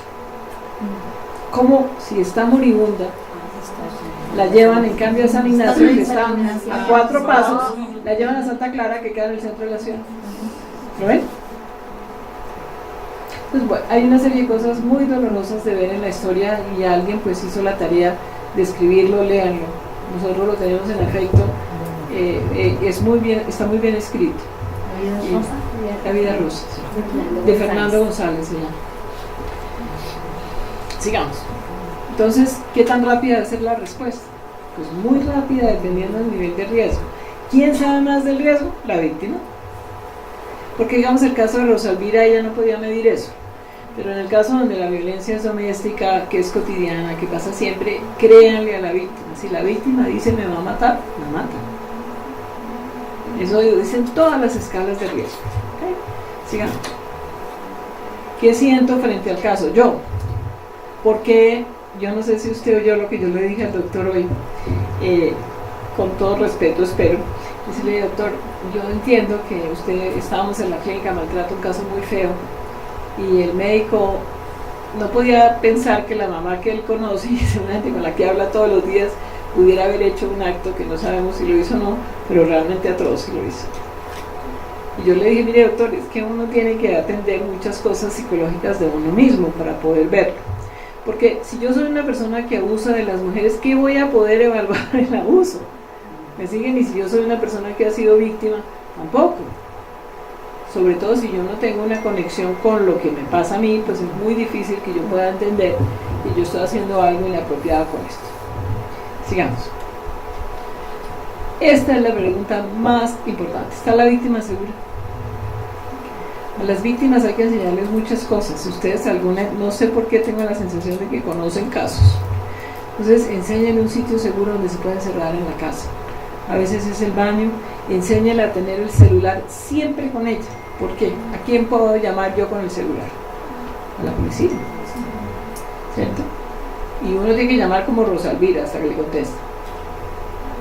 Puede llamar uno a una persona cercana a uno, a su hermano, a su primo, a alguien que venga a auxiliarla, ¿cierto? Pero hay que enseñarle que debe haber un sitio seguro en la casa, donde ella pueda trancar hasta que el individuo se calme. Sigamos. Hay que desconfiar de todos los tipos sin distinción de raza, credo, partido político ni posición social. Y esto es verdad. Yo he tratado la compañera del Partido Comunista, la esposa del Partido Liberal, la del Partido Conservador, todos. Me da pena decir esto, pero ahí no hay distingo. Todos victimizaban a sus esposas. Sigamos. Otra vez. Protección, justicia y salud, pero articulados, centros de atención, como tú me preguntas. Hay modelos en los cuales está todo junto, que es como debe ser. Porque ¿qué hacemos pues con el defensor peleando con el comisario peleando con el no sé quién? Sigamos. La pregunta acá, ¿ve la diferencia? Porque muchas veces a estas mujeres les pasan cosas muy graves, como que ellas sienten que esa es la única relación de pareja posible. Sigamos. Entonces, ¿qué tenemos que hacer? Pues yo obviamente creo que esto necesita psicoterapia. ¿Por qué? Por todo el daño que la mujer ha sufrido, y para que se fortalezca lo suficiente para poder salir de ahí. Sigamos. Se me olvidó que ahí dice personal entrenado. Y personal entrenado. No me van a hablar nunca de sensibilización. ¿Cuál sensibilización? Soy muy sensible, pero no tengo ni idea qué hacer. No, entrenamiento. Entrenamiento. Sigamos. Entonces hay que tratar la depresión. Tratar la depresión hoy en día es, pues yo creo que hemos avanzado dramáticamente. Si usted combina tratamiento farmacológico más psicoterapia, las personas se mejoran por lo menos en un 80%, 185%. Hay que hacerlo.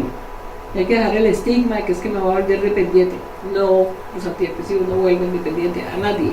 Como si usted dijera, me voy a volver dependiente del antibiótico. No. Lo usa mientras lo necesita. Y es difícil, yo me imagino que por cada caso es diferente, pero mínimo una psicoterapia con fármaco. 2 años, por lo menos. En líneas generales uno nunca debe dar antidepresivos menos de 6 meses, pero yo diría que una psicoterapia razonable son por lo menos 2 años. Y ojalá que puedan hacer terapia de grupo, porque la terapia de grupo lleva a la acción. Es muy difícil uno decirle a un grupo de 10 personas que uno no va a hacer algo con lo que acaba de contar. En alguna de las sesiones de grupo, el grupo le salvó la vida a una mujer. Era una mujer que estaba ahí, una feminista de las duras. Mire, yo conozco a fulanita cuando trabajamos en Planeación Nacional y ella estaba en la misma situación que usted, y un día él vino con un pastel porque iba a celebrar el cumpleaños, y ese día la cuchilló en el carro. Le contó la verdad, ¿qué va a pasar? Uso de cuestionarios rápidos, de diagnósticos sintomáticos, sigue. Tengo una Estoy muy contenta porque me dijeron los de la red del sur-occidente que están utilizando el SRQ. Esto es un método rápido de diagnóstico. Usted dice si está deprimido o no está deprimido, váyase al hospital, no se va al hospital. Sigamos.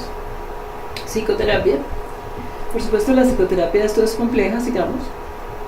Pero uno tiene que llegar a estas cosas y que el paciente comience a pensar: yo soy un ser humano importante, yo merezco ser tratada con respeto, sigamos. Yo no soy la culpable de ser golpeada, yo no soy la causa de la violencia de mi compañero. Esto es tremendamente importante. No es que yo no tuve el almuerzo a las 12, no es que la sopa se quemó. Yo no soy la culpable de la violencia de mi compañero. Sigamos. A mí no me gusta el abuso. A mí no me gusta. Para contrarrestar todo eso que dicen: es que a ella le gusta, por eso se queda. No, ella no se queda por eso, ella se queda porque no puede salir bien. Sigamos. Yo puedo tener el control de mi vida. Yo no estoy sola y puedo buscar ayuda.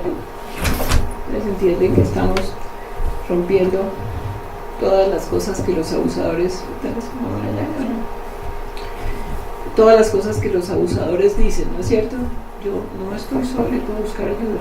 Por eso ustedes como comunidad son tan importantes, porque ustedes son la red psicosocial de muchas personas, no solamente en la parte espiritual, que me imagino es muy importante para ustedes, pero ustedes también son la red psicosocial. Sigamos. Yo puedo permitir que mi compañero sea responsable de sí mismo. Hablando de codependencia, codependencia es cuando yo me siento responsable de lo que el otro hace. Y creo que puedo controlar el comportamiento, especialmente en la adicción y en el alcoholismo, ¿no es cierto? Entonces aquí nada, usted es responsable si ejerce violencia. Nadie más que usted es responsable de haber elegido la violencia para una determinada situación. Sigamos. Como ser humano y como compañera, tengo derechos. Tengo derechos. Sigamos. Yo merezco tener una vida segura y sana. Yo puedo amar a mi compañero y aún así protegerle. Miren esto tan importante. Yo te puedo querer, pero yo me protejo. Porque yo creo que muchos de los mensajes que la cultura manda con las mujeres también es que una mujer que se protege ya no quiere al hombre. ¿No es cierto? Señora. No sé si en nuestra cultura cristiana se generan ciertos estereotipos de que todo se maneja con ayuno, con oración, con una celebración. Entonces, esos sistemas de autocuidado. Pero que ayune el abusador.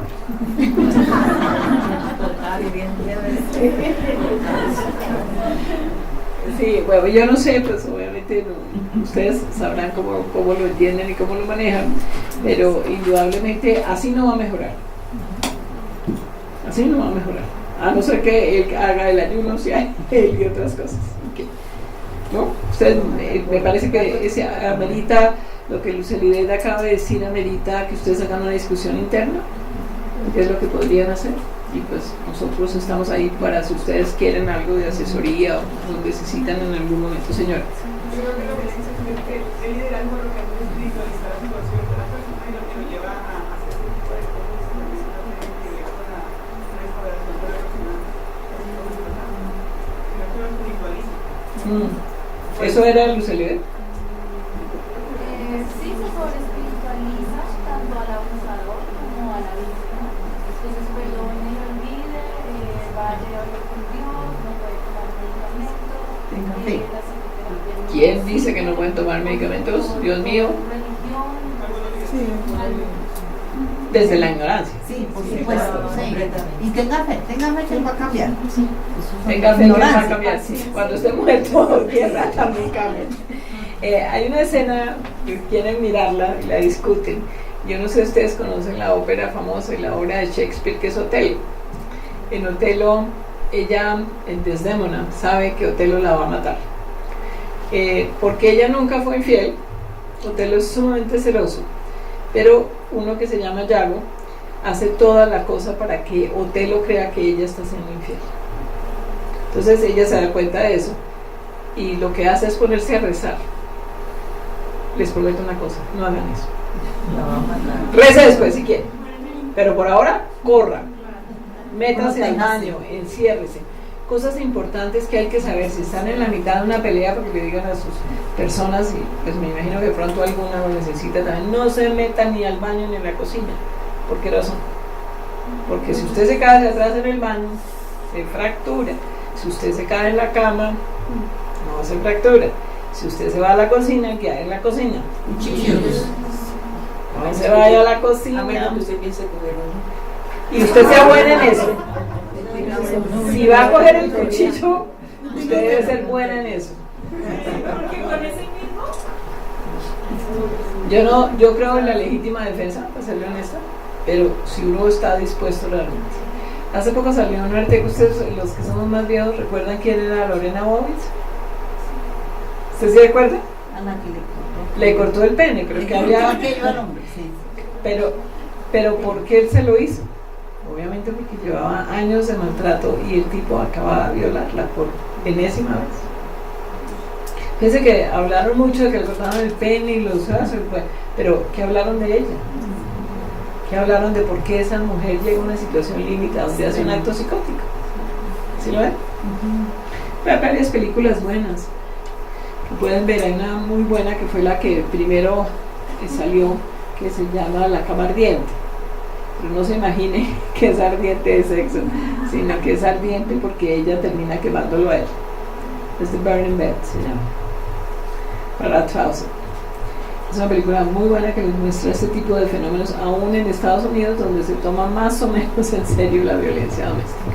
Entonces yo me puedo proteger, nada de irse ni a la cocina ni al baño. Sigamos. Yo puedo decir por mí misma qué es lo mejor para mí. Yo decido por mí misma qué es lo mejor para mí. Sigamos. Entonces hay que integrar el objeto. Esto es un poquito complejo, pero está hablando de lo disociativo. Estas mujeres a veces funcionan en Manuel es bueno, Manuel es malo. Entonces uno tiene que saber que es una sola persona. Y eso se hace en procesos de terapia. No se puede hacer de otra manera, creo. Sigamos. Es una belleza, qué creación. Sigamos. Entonces vamos a terminar acá para dar un espacio de algunas preguntas, a ver qué tan cansados están. Ningún ser humano es una isla en sí mismo. Cualquier ser humano forma parte del todo. La muerte de cualquier persona me disminuye porque yo tengo un vínculo con la humanidad. Así pues, no preguntes por qué no hablan las campanas. Yo creo que la muerte de las mujeres, la muerte de los niños, las niñas y los hombres los están disminuyendo como país y como humanidad. Creo que es la última. Vamos a tener un evento en la Jorge Tadeo. Si quieren asistir es gratis también. Solamente tienen que inscribirse en la página web de afecto.org.co. Tenemos otras cosas para ofrecerles, eso sí, no gratis. Afecto trata de tener unos precios razonables para que la gente pueda adquirir conocimiento. Pero obviamente también tenemos que vivir, entonces ahí está la diplomatura. Julio, ¿diplomatura cómo es? La de intervención maltrato infantil es un curso de 4 meses, 18 semanas, en las que se dan 13 temas diferentes de maltrato infantil y buen trato infantil, y qué hacer para reconocer el maltrato y cómo actuar en consecuencia. Empieza la primera edición de este año, es un curso 100% virtual, empieza mañana, creo que está muy tarde. El otro va a empezar en agosto, entonces para que si están de acuerdo y quieren recibir información de la Asociación Afecto de los cursos, ¿nos dejen su correo electrónico? Habíamos quedado en que alguno me ayudaba con una hojita. Luz está coordinando que me dejen su correo electrónico las que quieran recibir información. También tenemos el de prevención de abuso sexual, que ese sí es pues muy económico, es importante, se hace más o menos a demanda y pues habla de los códigos de conducta, lo que tenemos que hacer en las comunidades para tratar de disminuir la probabilidad del abuso sexual. También lo pueden hacer virtual. Y también vamos a repetir esta conferencia en la Universidad Jorge Tadeo, y ese día, julio, va a hablar de la escala de riesgo, que es una cosa tremendamente importante, porque ustedes entienden el dolor que uno tiene como terapeuta después de 30 años de ver mujeres maltratadas, que las llevan realmente a situaciones tremendamente depresivas y demás. Entonces nosotros quisiéramos que las mujeres jóvenes evaluaran con quién están antes de emparejarse, y muy especialmente antes de tener hijos con alguien. Todas las Entonces, mujeres, nosotros las jóvenes. bueno, sí, las viejitas también podemos evaluar a la pareja. Pero digamos que uno con los años en alguna medida pues entiende un poco más quién es peligroso. Pero yo creo que las mujeres jóvenes con el cuento del enamoramiento, yo no sé qué más cosas, no piensan. No piensan. Entonces, el mensaje es, no piense. No, mentira, sí piense, pero evalúe. Pero doctora, definitivamente si ya las personas están en el camino con esa persona, con esa pareja, ¿cómo se pueden ayudar? Como Desdémona, corra. Hay muchas cosas, digamos, usted me pregunta si llega una persona así a su comunidad. Pues yo pienso que hay muchas cosas que se pueden hacer. Hay 2 libros que son muy buenos, obviamente Las mujeres que aman demasiado, es uno. Después ella escribió un segundo libro, y hay otro que es un clásico que se llama Cuando el amor es odio, que ayudan a las personas. Yo creo que la gente puede autoayudarse. Si ustedes miran en internet y si no tiene dificultad, con mucho gusto va a Afecto, yo le muestro. Hay cantidades de cosas para las mujeres en internet que se pueden utilizar. La misma escala que ustedes, esto obviamente está modificado por la doctora Cuadros, pero la escala de Biderman está en internet. La van a encontrar en la Amnistía Internacional y otras cosas. Si hay algún porcentaje de hombres que realmente cambian. Sí, sí, hay algunos hombres que cambian. ¿Qué porcentaje? Pues en la teoría dicen que más o menos un 30%. Pero cuando usted revisa la gente que está trabajando con hombres, es muy triste, realmente el nivel de reincidencia es altísimo. Y le voy a contar otra mala noticia: en Colombia no hay terapeutas que se le midan a eso. O sea, y si usted me pregunta a mí si yo quiero trabajar con ellos, yo no quisiera trabajar con ellos. Y eso es gravísimo, porque entonces no tenemos unos sitios estructurados donde haya terapia para este tipo de hombres. Hay talleres de manejo de rabia que yo con mucho gusto les puedo enseñar, o William ya lo sabe hacer, pueden enseñarles a hacer talleres de manejo de rabia. Hay hombres que se benefician de si uno les hace control de rabia, pero hay otras muchas cosas que ese hombre tiene que trabajar. Y el problema es que ese hombre en la mayoría de los casos no cree que eso está mal. Y entonces, ¿sobre qué entra uno? Eso, para uno poderse confesar, uno tiene que entender que pecó. Entonces, pero hay que evaluar caso por caso. Algunos hombres se benefician de la medicación también.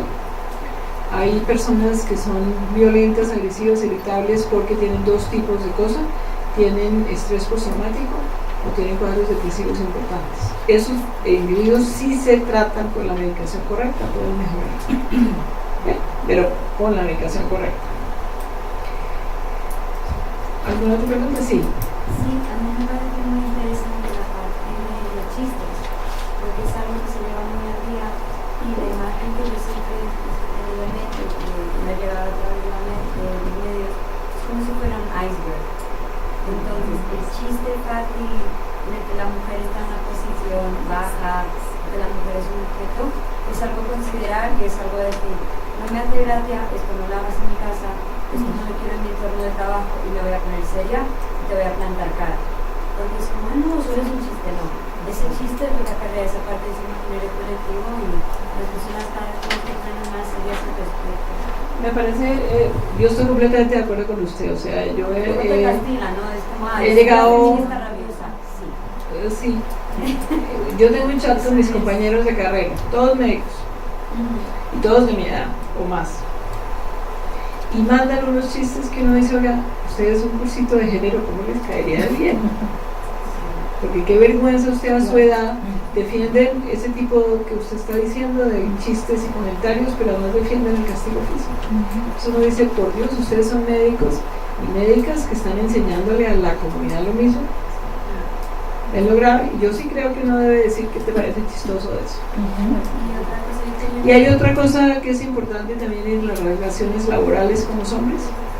Uno tiene que oír cuando hablemos de riesgo, si se dan la oportunidad de ver un poco la conferencia del viernes 8, una de las cosas que uno tiene que oír es que dicen los hombres. ¿Es cierto? Este tipo de hombres que viven con la palabra sexual y la sexualización de las relaciones y ese tipo de cosas, aprendan a oírlo, porque eso es un indicador de riesgo. Entonces, cuando el hombre le dice, ay mamita, está buenísima, me lo va a dar hoy, usted le dice, usted y yo somos compañeros de trabajo. Le voy a pedir que no sexualice el lenguaje. ¿Ven la diferencia? De una vez ese hombre sabe que usted es una mujer asertiva, que usted tiene claro que hay un espacio de seguridad personal que usted no quiere. Un indicador de riesgo, por si acaso, pues voy a hacerlo con Donny, que es amigo mío. Imagínese cómo comienza a sentirse él si yo le hago esto.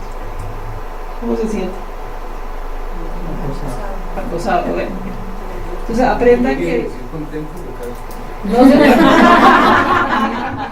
lo iba acá. Pues, ¿qué quiero decir con esto? ¿No es cierto? Que hay un espacio de seguridad personal que todos tenemos que respetar. Los abusadores de mujeres y niños no respetan los límites. Son esas personas que usted comienza a sentirse incómodo, entonces comienza a irse para atrás. ¿Qué tal en el Transmilenio? Pues sí, el Transmilenio es el paraíso de los abusadores. Exactamente. El Transmilenio pasa mucho el froterismo. Claro. El individuo que se frota contra usted siente algo duro, pero no es el celular. Y eso es muy, yo sí creo que es una cosa invasiva contra las mujeres terrible. En fin, pero pues tenemos que entender que es una cultura muy difícil y que pues indudablemente tenemos que seguir haciendo activismo también en eso. Y si nosotras las mujeres tenemos derecho a sentirnos seguras aún en el transporte público. Así me sentí ahora que venía para acá. Sentí ese tipo de sensación horrible. Poner mi codo contra su costilla y mantener el codo ahí todo el tiempo en el Transmilenio. Y él no podía moverse y yo lo puse de otro lado. La barangresa y mi codo muy bien, lo mantenía ahí atrapado. Muy bien. Dos cosas. Una en el ambiente, a veces uno dice, está en el centro comercial o en la calle o aún en la misma familia y hay agresión de pronto verbal y aún de pronto uno no se mete en los problemas de los demás. Y de pronto después resultan arreglándose y uno queda como el malo. Entonces uno dice, ¿me meto o no me meto? ¿Le digo o no le digo? Eso una cosa, porque han hecho experimentos en la televisión, a veces en Séptimo Día, porque no actuó, porque no denunció, porque no dijo, bueno, sí, lo que yo sé, Séptimo Día es un programa que no le interesa sino el rating. Dice cualquier cantidad de pendejadas. Pero en el medio de uno se dice, ¿me meto o no me meto? Eso es problema de pareja. Pero yo creo que uno debe llamar a la policía. Uno no se debe meter en el sentido de métase ahí, no. Pero uno sí debe llamar a la policía. O el maltrato de un niño, no lo jale, no le diga, usted no es la mamá, o sí. Usted no es la mamá, entonces le cuento un truco que hacía una de mis pacientes. Le decía, le voy a informar que yo soy comisaria de familia. Si usted le sigue pegando, la voy a llevar a la comisaría. Pero eso es una decisión personal. Pero yo sí creo que uno mínimamente tiene que llamar a la policía. La otra cosa es cierto, Donny, ¿qué piensas? Sí, claro, total, porque no sé qué. Estaba en la plazoleta del Rosario, iba una señora con su carrito de helados, venta de helados, y yo estaba con la hija, y llegó un señor de la nada y sacó y ¡pum! Le metió una cachetada a la hija. La hija tendría 20 años, el muchacho tendría 26 años. Entonces, claro, yo pienso en lo que tú dices, que yo duré 23 años en la policía, entonces uno se mete en eso y ese man estaba pero súper alterado. Yo creo que saca un cuchillo uno y hasta le da. Pero entonces, ¿qué hice? Ahí mismo corrí, busqué un policía, afortunadamente.